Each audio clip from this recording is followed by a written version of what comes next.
今天几点钟发现尸体的？早上我在山上走下来，大概是6点10分吧。有没有见过其他可疑人物？没有，只有我一个人。谢谢。阿斌，什么情况？不，Sir，今天早上6点多，有个晨运的人经过，发现一具女尸。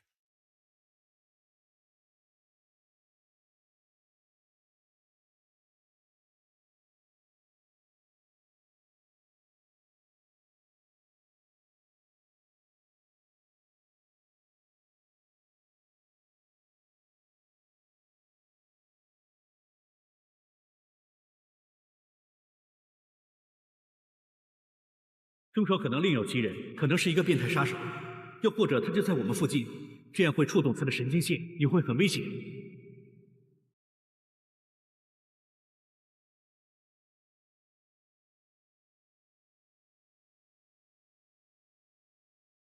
不，Sir，这里交给我们吧。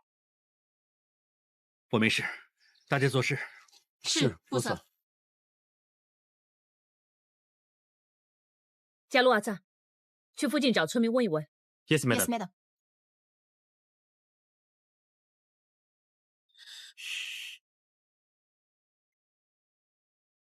不，Sir，照你推断，这里是不是案发第一现场？周围没有打斗或者纠缠过的痕迹，再加上死者身中多刀，应该会流出大量的血。现场只有尸体附近有少量血迹，这里应该不是第一案发现场。 Mandy， 死者脸上有伤痕，像是以利刀造成，没有被性侵犯。胸口位置总共中了10刀，而致命的一刀推测有左胸，直插心脏。遇害时间大概是什么时候？根据肝温、背部的尸斑，还有尸体僵硬的程度来看，死了应该10到12个小时。也就是说，死者是在昨晚9点到11点这段时间之内遇害。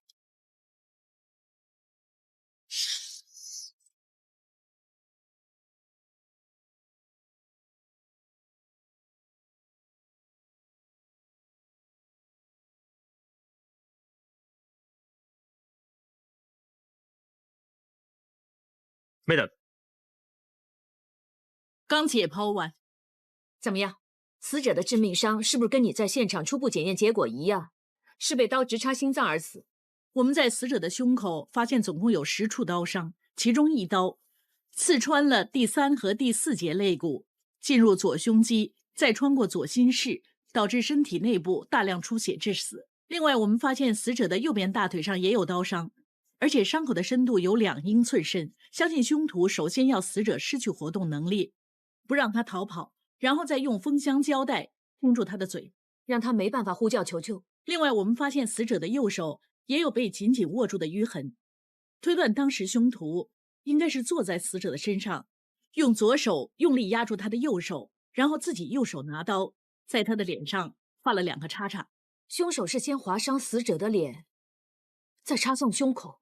如果死者是死了之后才被人划伤脸部的话，伤口应该不会出现现在我们看到的愈合情况，所以我敢肯定，死者是先被人划伤脸部，然后才被人用刀杀死。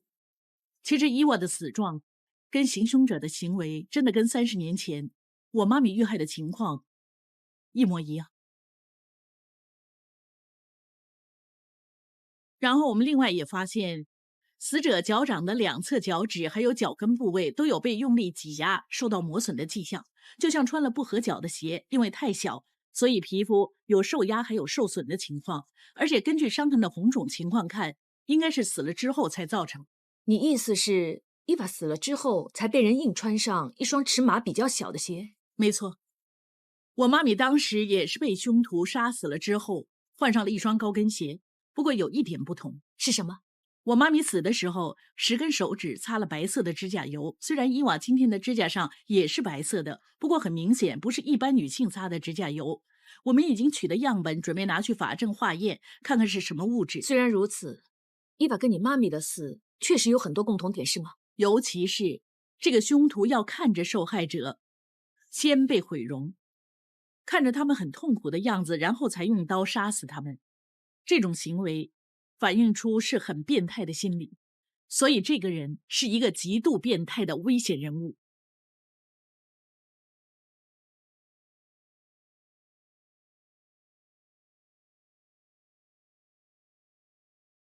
有一些事情，无论过了多久都好，还是会记得，因为人最想记住开心的事，最想继续开心下去。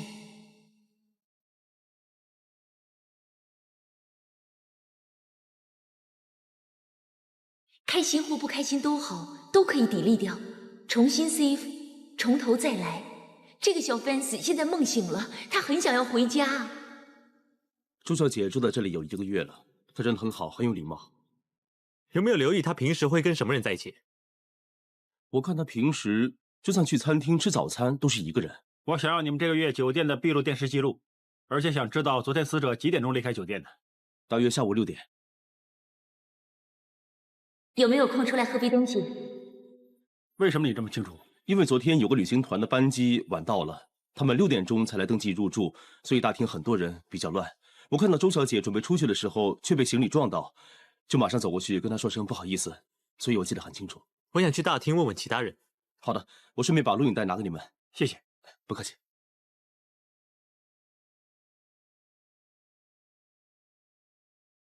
不是，是不是有什么问题？伊娃昨天下午5点半发过短信给我，想约我出去喝饮料，但是我推掉了。如果我跟他出去，可能他不会死。不是，现在不是自责的时候。没错，现在是要找出凶手。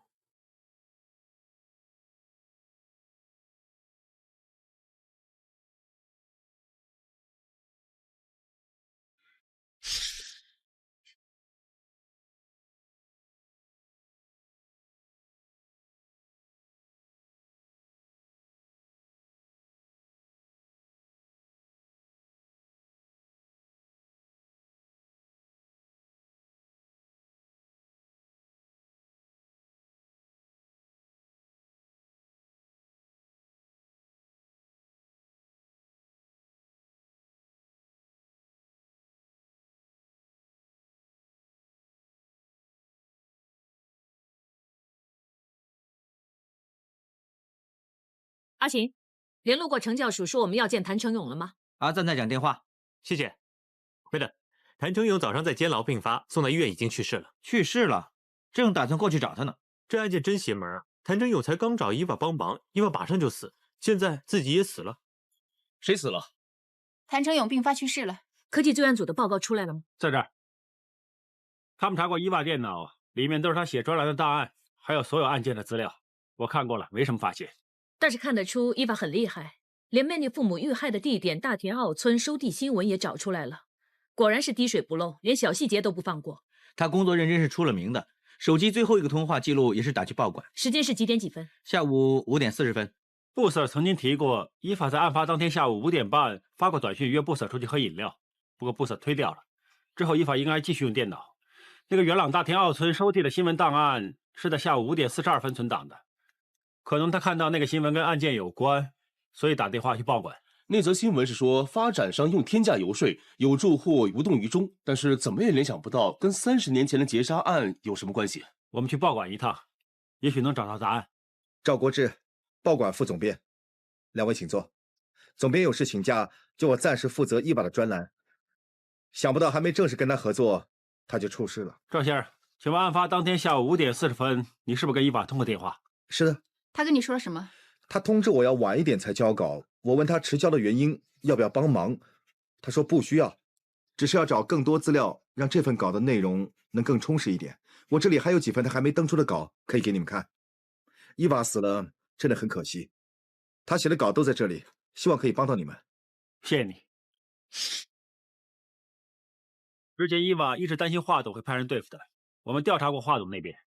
自从他上次进医院之后，一直在深切治疗部没有出来，最近已经死了。他的公司很乱，他的2个女人一直在争遗产，所以伊娃的死应该跟他没关系。看了刀特中的解剖结果，因为脚部的淤痕而推断伊娃应该是死了之后才被人换上一双橄榄绿色，俗称鸭屎绿的高跟鞋。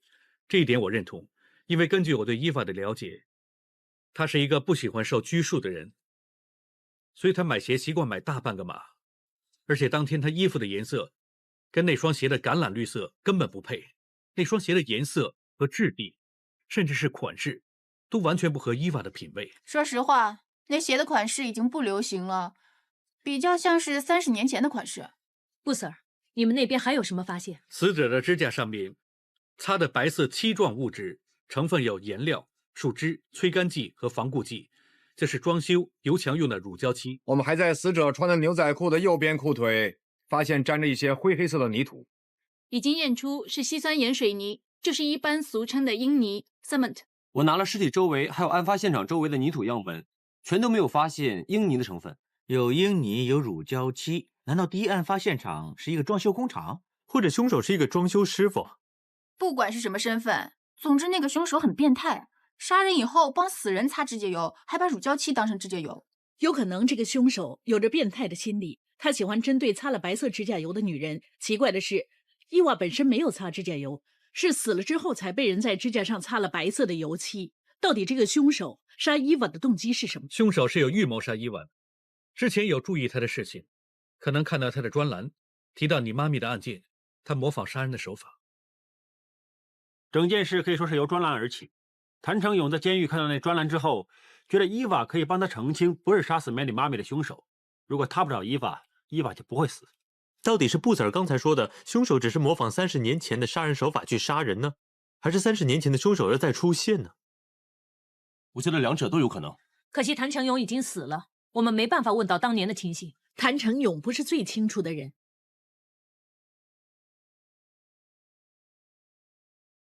我想要回到当年我妈咪遇害的现场。Mandy， 我也不想，但是我一定要回去，因为现在只有我回想起那件事，我们才能知道真相。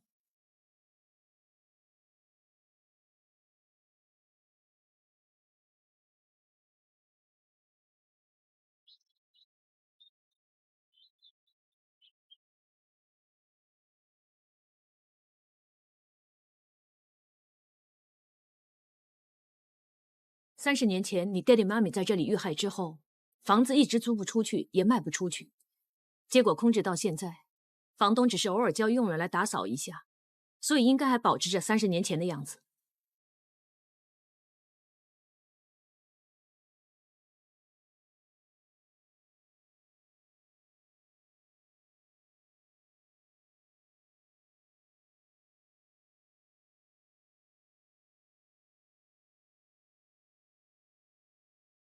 啊！你居然能找到弟弟！爹地，我抓到你了！啊，好厉害啊！啊！现在轮到爹地妈咪抓 Mandy 了，你赶快躲起来呀！好啊，好啊！那我跟妈咪开始数了啊！10，就慢一点。9、8、7、6、5。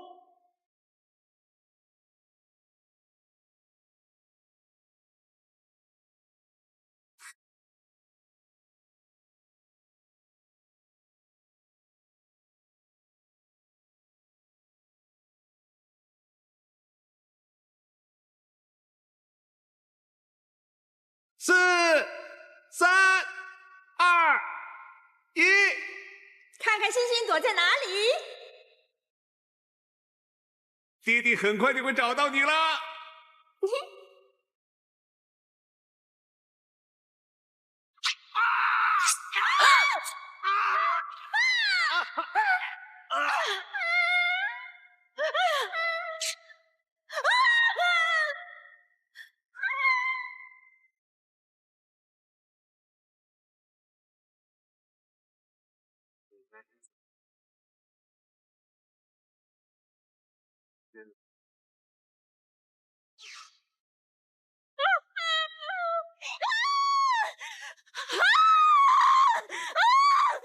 Mandy，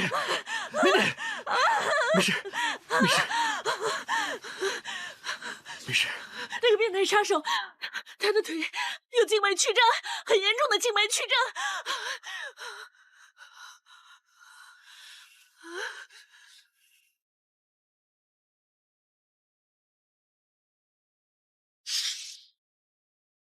1982年，就是 Mandy 爹地妈咪遇害之后那年，元朗大田坳村发生一宗意图强奸不遂案件。受害者的口供也提到，行凶者小腿有一块块凸起的青筋，就是患了静脉曲张。原来受害人梁翠贤也是被刺伤大腿，然后被胶带封住嘴部，再被刀割伤毁容。是，不过他运气比较好，拿到一只烧烤的叉子刺伤了凶徒，然后趁机跑掉了。要是凶徒没受伤，他很有可能就是被乱刀插死，而不是他以为的意图强奸。还好 Mandy 回想起凶徒有静脉曲张，要不然这个案件已经归类为风化案，我们不可能留意到。受害人被人用刀袭击脸部的时候，曾经用手挡刀，左手虎口部位受伤，影响到手部活动能力。她之前在医院做过一次笔录，之后被她老公接走了。警方再去找她的时候，她老公说她已经失踪了。你看，原来受害人的手指也是擦了白色指甲油。